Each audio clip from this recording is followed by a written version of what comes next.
Hello again, everybody.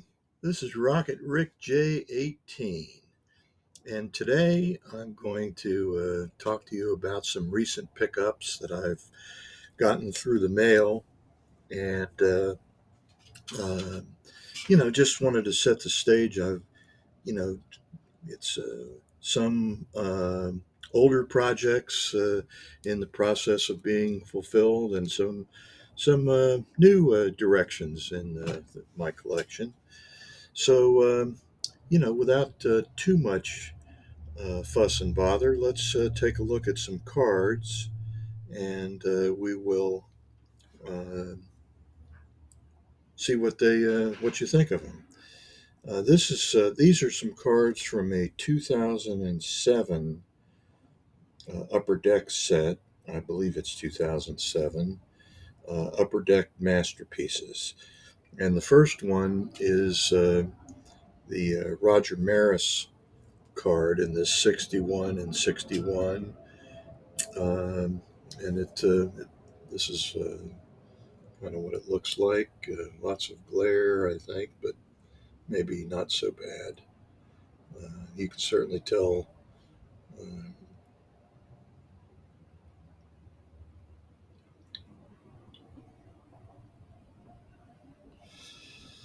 okay, you can tell that it's a backwards image because not only is the lettering on my hat backwards, but Roger's now a right-handed hitter. This is the back of the card, and let's see, I'm not.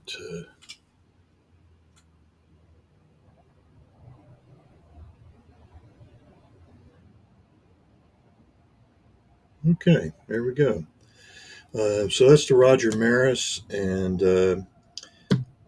this goes in. It will go into my collection of not inexpensive cards of New York Yankees, and then a few other great players also along the way. Here's the Babe Ruth and Lou Gehrig card, and this image is from the 1932 World Series game in which Babe Ruth famously called his shot.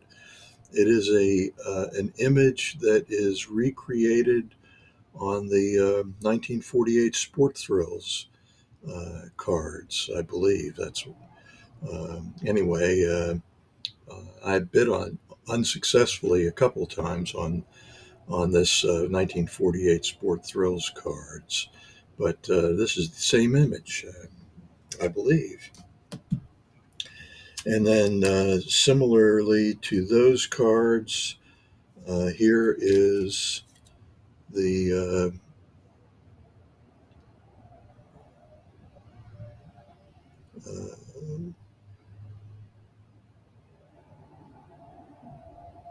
Roy Campanella version of this Upper Deck Masterpieces card.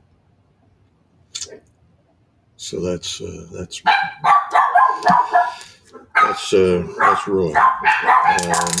So the next card that I have to show you is. Apologize for the dogs.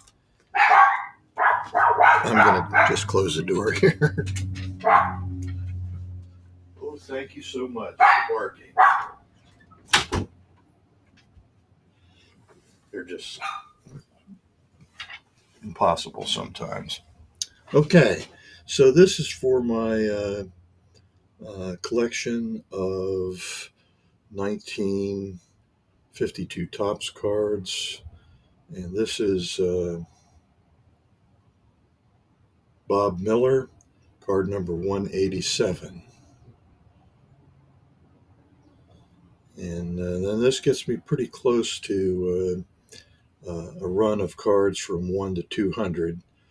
I still need the Yogi Berra, and I think there's one other card there that will be a little more expensive than this one.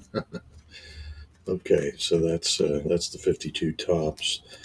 The next cards that I have to show you will fit right in with my good friend James Gillum, and some of his recent acquisitions. He's going to recognize at least one of these cards. And then obviously the set is the 1952 Wheaties cards. Now these are smaller cards, which were cut from the Wheaties boxes. So I'm going to have a chance to show you these. Here's the Bob Feller. Of course, these are blank back cards, so nothing to see on the back side. And here's Ralph Kiner.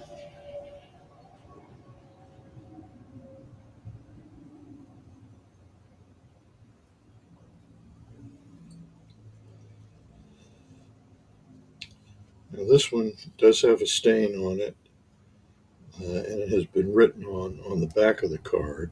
So this is Roy Campanella, and you can see I don't know how that got on there, but this is the worst condition of the 7 cards that I'm going to show you here. Here's the Bob Lemon. So we got a couple of the Cleveland's Big Four.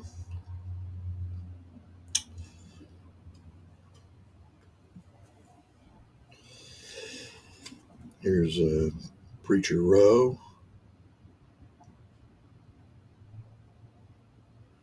from the Brooklyn Dodgers.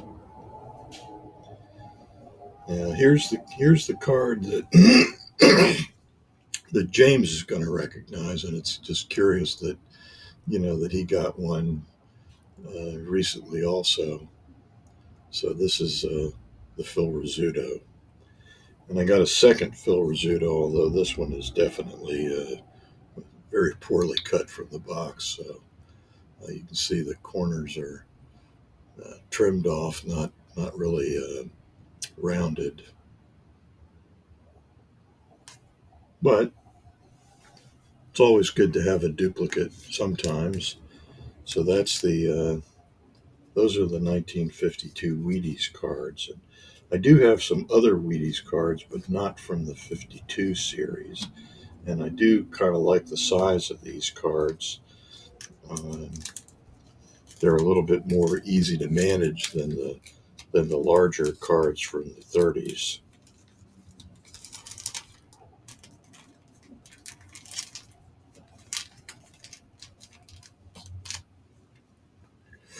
Now, this is a card that I got because I'm kind of interested in these, well, I'd say oddball cards, but they're from food issues, and this one is from the I believe this is 1954 also, Glendale Meats, or 53 maybe. This has statistics for James Delsing, an outfielder for the Detroit Tigers. And let's see if I can. And this is the front of the card. Pretty nice picture. Glendale Meats is a regional issue that is, I believe, has Detroit cards, Detroit Tigers cards. So um, this is not this would be a common, but there are some other more expensive cards. Although this one's not particularly cheap in the sense of common players. So um, this is the back of the card where his stats are. Trying to hold that still enough to come into focus, maybe.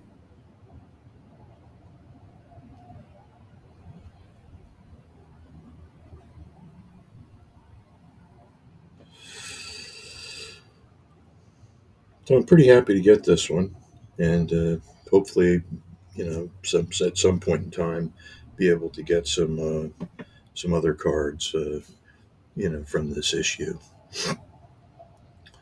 um, and from other food issues. Now, I saw some of these cards when I was just looking at some of the Japanese baseball issues.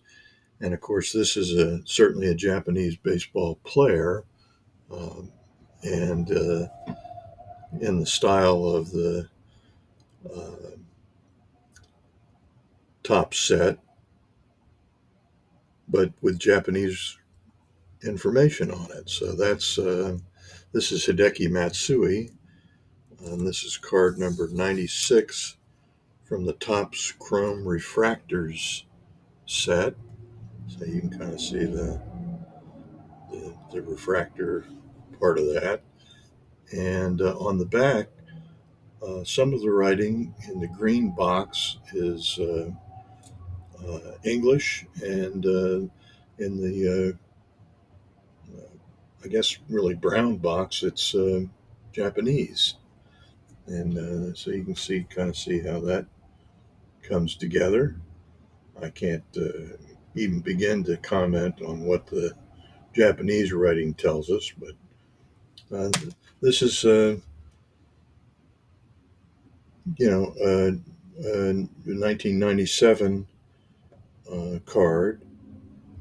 Uh, well, a 2007 card, and but it's through the 1997 uh, season. So this is a commemorative card, and it is numbered um, 419 out of 500. But these are the real McCoys here that I'm going to show you next, and they are three Japanese Menko cards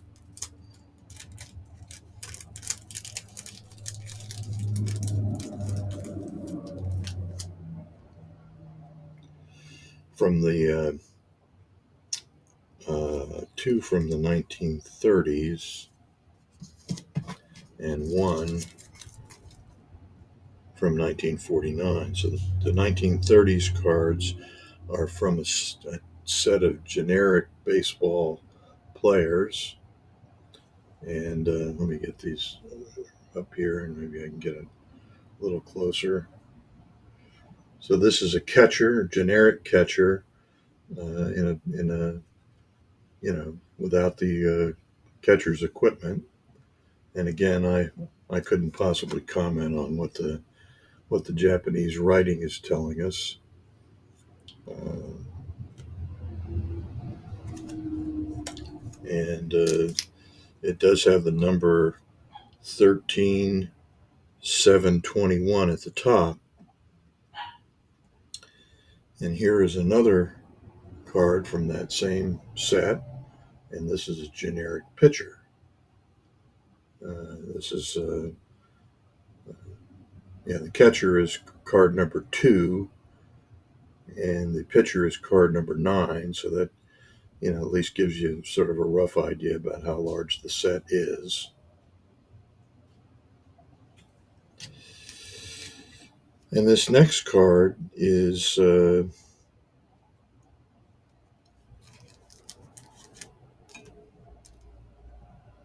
1949 Menko card of Michio uh, Nishizawa from a 1949 Japanese tour, and he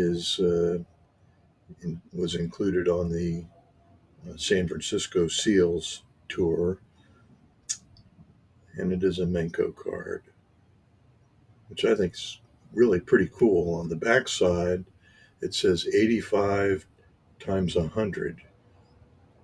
Uh,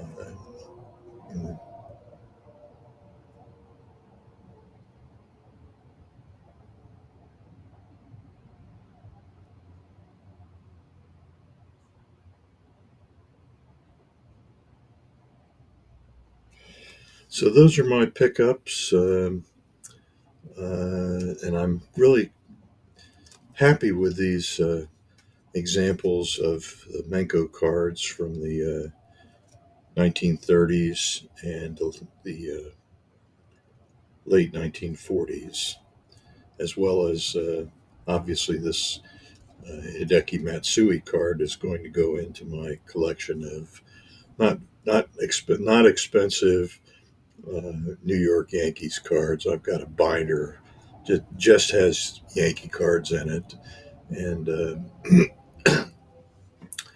some of them are uh, well, a couple of them are maybe a little more expensive